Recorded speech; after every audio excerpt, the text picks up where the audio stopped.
مکاشفہ کی کتاب اس کا 5 باب اس کی 9 آیت۔ اور وہ یہ نیا گیت گانے لگے کہ تو ہی اس کتاب کو لینے اور اس کی مہریں کھولنے کے لائق ہے، کیونکہ تو نے ذبح ہو کر اپنے خون سے ہر ایک قبیلہ اور اہل زبان اور امت اور قوم میں سے خدا کے واسطے لوگوں کو خرید لیا، اور ان کو ہمارے خدا کے لیے ایک بادشاہی اور کاہن بنا دیا، اور وہ زمین پر بادشاہی کرتے ہیں۔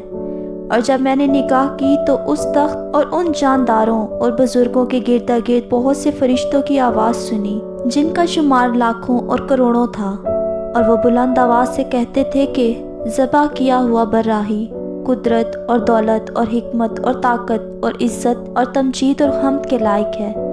پھر میں نے آسمان اور زمین کے نیچے کی اور سمندر کی سب مخلوقات کو، یعنی سب چیزوں کو جو ان میں ہیں، یہ کہتے سنا کہ جو تخت پر بیٹھا ہے اس کی اور برا کی حمد اور عزت اور تمجید اور سلطنت عبدالآباد رہے۔ اور چاروں جانداروں نے آمین کہا، اور بزرگوں نے گر کر سجدہ کیا، آمین۔